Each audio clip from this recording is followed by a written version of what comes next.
Olá amigos, eu sou Abdon Marinho e você é bem-vindo ao nosso momento eleitoral.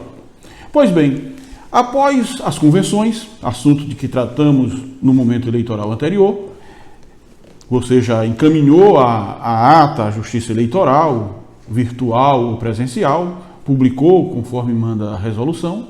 Você vai tratar agora do registro de candidatura.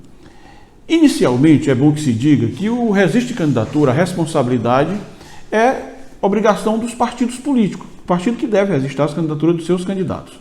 O prazo para registro vai até às 19 horas do dia 26 de setembro. Quais são os procedimentos para o registro de candidatura?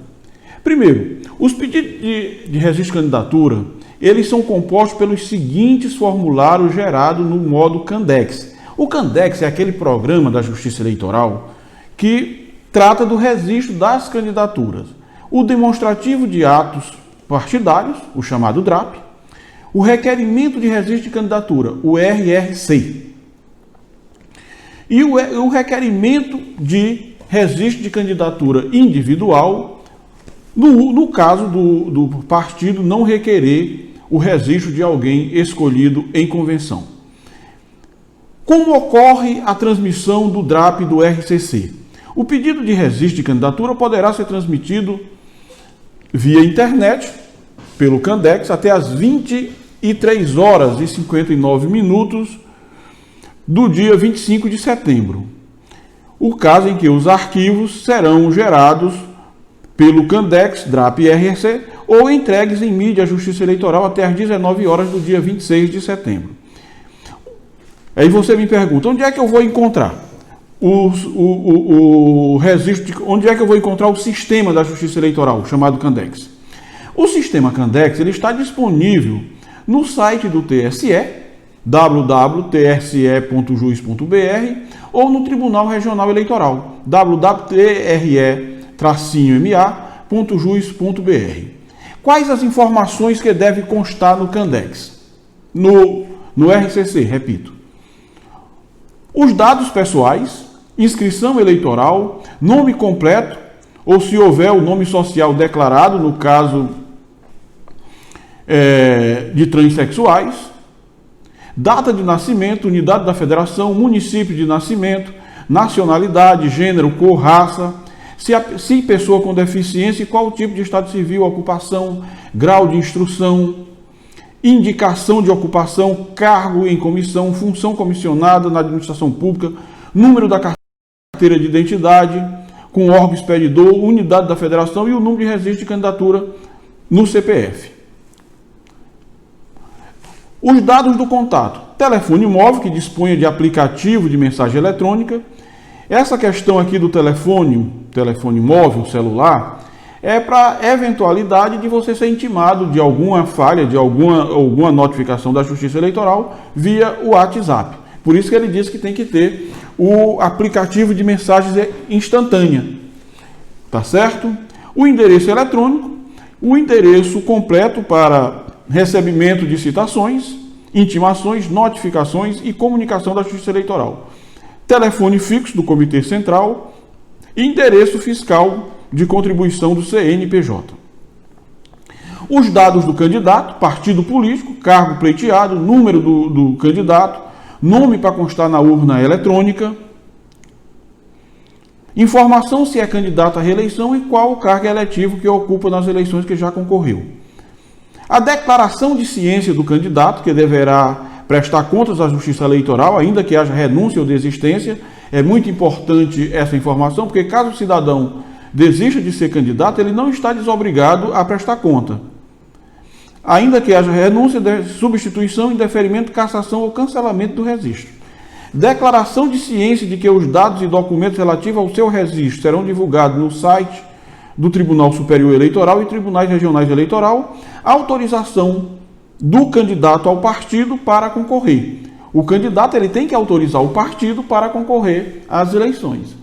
A declaração de ciência do candidato de que ele incumbe acessar o mural eletrônico e os meios que indicaram para dispor recebimento ou citação, intimações e notificação.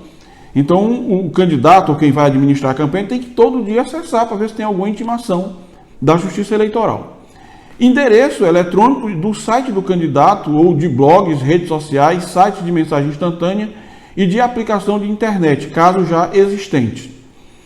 A informação que deve constar no DRAP.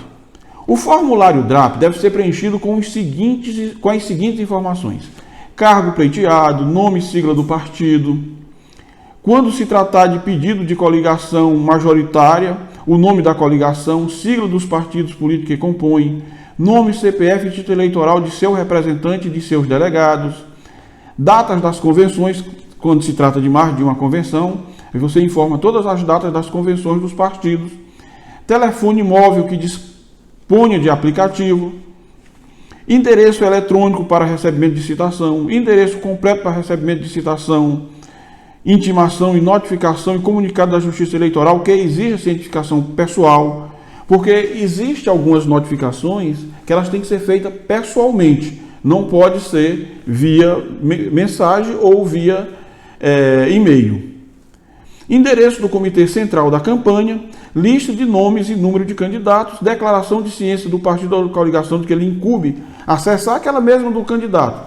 Ou seja, é você que vai declarar que você vai acessar diariamente o mural da Justiça Eleitoral para saber se tem intimação ou não. O endereço eletrônico do site do partido, da coligação ou de blogs, para a Justiça Eleitoral poder monitorar. Aí a pergunta, as intimações, nós já falamos disso anteriormente. Pode ocorrer por aplicativo como o WhatsApp? Sim. Dependendo do tipo de processo judicial, eleitoral, a intimação ela pode ocorrer via WhatsApp. É extremamente importante que, quanto a este ponto, porque o número do telefone é uma das informações que deverão ser passadas à Justiça Eleitoral. Além das informações do DRAP e do RRC, há documentos a serem providenciados pelo candidato? Sim. O candidato ele deve providenciar a relação atual dos bens, preenchidas no sistema Candex, fotografia recente do candidato, inclusive dos candidatos vice e suplente, observância daquele tamanho normal da fotografia, sem moldura, conforme já foi feito nas eleições anteriores. E a fotografia tem que ser desprovida de qualquer adorno para evitar, inclusive, que haja propaganda na fotografia do candidato. Certidões criminais para fins eleitorais fornecidos pela Justiça Federal e Estadual de primeiro e segundo grau, da circunscrição do qual o candidato tenha seu domicílio eleitoral, pela Justiça Estadual, também de primeiro e segundo grau, pelos tribunais competentes quando o candidato gozar de foro por prerrogativa de função. A prova de que o candidato é alfabetizado, aí junta o diploma. Caso o cidadão não tenha passado por nenhum tipo de escola, ele pode declarar sua alfabetização em declaração do próprio punho. Prova de descompatibilização, quando haver necessidade da desincompatibilização. Cópia do documento oficial de identificação, a identidade do cidadão. E, no caso de candidato a prefeito, as propostas defendidas, que devem ser anexadas junto com essa documentação. No caso das certidões derem positivas, por exemplo, o cidadão responde a processo ou foi condenado em algum processo, o cidadão deve buscar naquela órgão da justiça uma certidão de objeto em pé.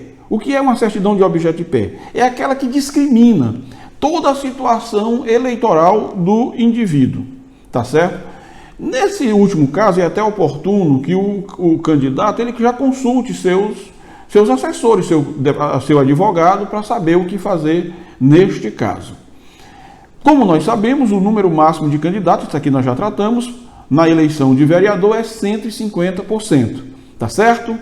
Então, meus amigos, isso aqui eu também recomendo sempre que se pegue a resolução que trata especificamente do registro, porque aqui é só um apanhado, uma coisa ligeira que a gente está fazendo, até porque a resolução ela é extensa. Para essas e outras informações, você acessa o nosso site e se inscreva no nosso canal. Muito obrigado e até a próxima.